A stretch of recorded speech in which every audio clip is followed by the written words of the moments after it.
Садыр Жапаров Афганстанда болгон зилзаладан көптөгөн адамдардын өмүрү кыйылганына байланыштуу Афган элине жана жетекчилигине көңүл айтты. Бул тууралуу өлкө башчынын маалымат кызматы кабарлады. Күчү 6 балга жеткен жер титирөө 1-сентябрга караган түнү катталып, Очогу Жалалабад шаарына жакын жерде болгон. Анын кесепетинен кеминде 500 адам мерт болуп, 1000ден ашууну жаракат алганы айтылды. Бир нече айыл толугу менен талкаланып калган. Бийлик куткаруу операциясын баштап, жабыркагандарга жардам көрсөтүү үчүн жүздөгөн кишини мобилизациялады.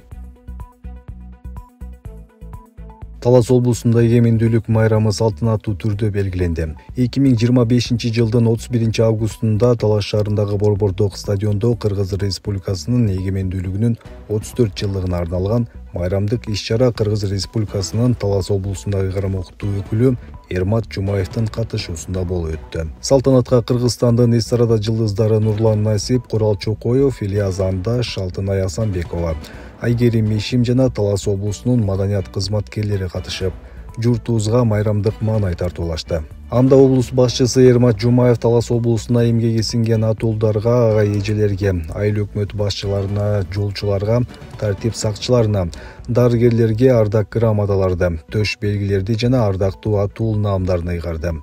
Өлкөбүздүн жана облусубуздун өнүгүшүнө салым кошуп жаткан ар бир атуулубузга терең ыраазычылык билдиребиз. Сыйлыгыңыздар кут болсун, жашасын эгемендүү Кыргызстан. Иш-чара кубанычтуу салют менен жыйынтыкталып, меймандардын жүрөгүнө майрамдык шаң кошту деп айтылат маалыматта. Афганстан жер титирөөдөн каза болгондордун саны 800гө жетти. Афганстандын чыгышында күчү 6 балга жеткен жер титирөөнүн кесепетинен 800дөн ашуун адам каза болуп, 2800дөй киши жаракат алды. Буга чейин 600дөн ашуун адамдын каза болгону жана 1500дөн ашуун адамдын жаракат алганы маалымдалган. Өлкөнүн саламаттыкты сактоо министрлиги курмандыктардын саны дагы көбөйүшү мүмкүн экенин эскертти. Зилзаланын очогу Кунар провинциясында жайгашып, бул аймак олуттуу зыян тартты. Бирок каза болгондор жана жабыркагандар боюнча так маалымат азырынча жок. Анткени айрым райондорго жол жеткиликсиз болуп, уюлдук байланыш үзүлтүүгө учураган. Москвада жашап, иштеп жүрүп жыйган мүлктөрүңүздү сүрсүтпөй, батирден батирге көчкөндө төгүп чачып жоготпой, айлыгыңызга бат-бат жиберип туруңуз. Бул үчүн 12 жылдан бери Москвадан Кыргызстанга жүк ташуу менен алектенген Зайырбек Маматкаримов аттуу туруктуу ишкерди сунуштайбыз. Зайырбектин машиналары мыкты, кызматкерлери жооптуу, кампалары кенен, жүктү үйүңүздөн алат. Ар бир жети облусубузга чейин барат. Ар бир аманаттын амандыгына кепилдик берет. Кызмат акысы буюмуңуздун көлөмүнө жараша 500 рубльдан башталат. Байланыш номерлары +7 926 788 70 70 +7 929 624 63 64.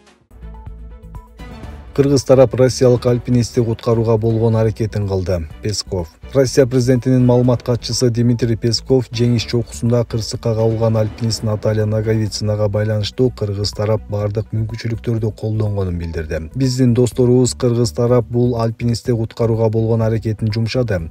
Дрон аркылуу маалымат алынып, ачык жарыяланды.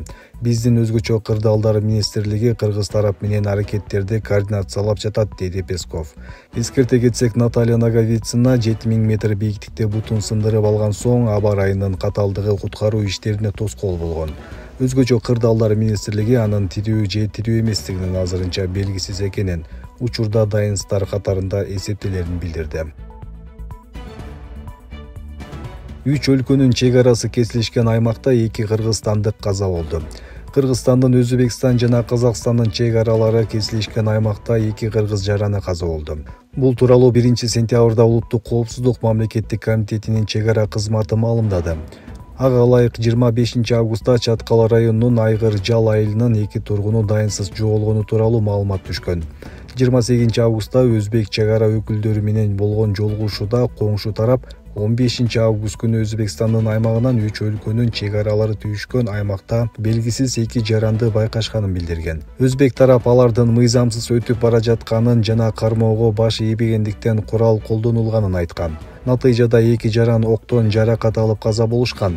31 августта маркумдардын туугандары Өзбекстанга барып өздүгүн аныкташкан. Ал эми 1-сентябрда Баймак көзөмөл өткөрүү пункту аркылуу 2 жарандын сөөгү Кыргызстанга өткөрүлүп, Кербен шаарындагы өлүкканага экспертизага жеткирилген. Кыргызстан менен Өзбекстандын чек ара кызматтары бул окуя боюнча 2 сентябрдан тарта биргелешкен иликтөө жүргүзмөй болушту. Өзбек тарап каза болгон жарандарга тиешелүү 3 жылкы менен бир чатырды да кайтарып берүүгө даяр экенин билдирген.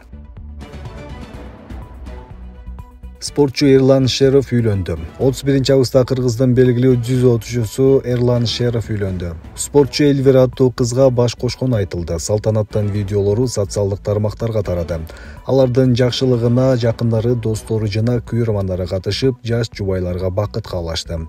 Эрлан Шеров Кыргызстандын белгилүү дзюдочусу. Ал Азия чемпиондулугунда жана дүйнөлүк мелдештерде байгелүү орундарды алып, өлкөнүн атын чыгарып келет.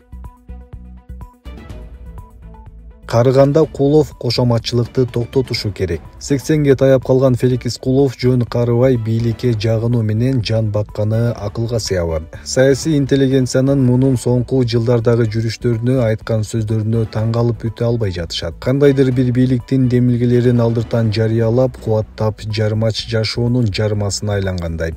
Мисалы, күздө парламенттик шайлоо болорун Феликс Кулов жарыялап, депутаттарды тарап кетүүсүн жазып чыкты. Сокурга да малым, жогорку жактан айтты да, тапшырма алды. Жаш балдардын кыла турган ишин Карыганда пиарлап, ала-шала түшкөнү Кудайга жагабы. Кичине арыдан бери болуп акылына келсе.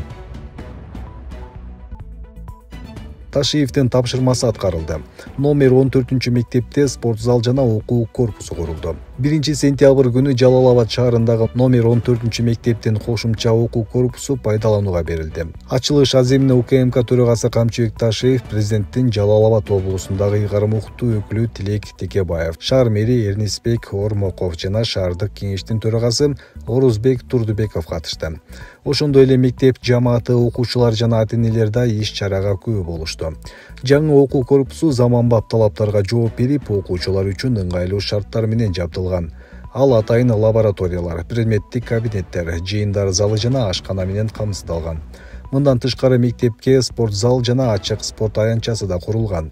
Белгилей кетсек, 2024 жылдын октябрь айында Камчыбек Ташиев мектепке барган учурда мугалимдер жамааты менен жолугушуп, мектептин абалын өз көзү менен көргөн.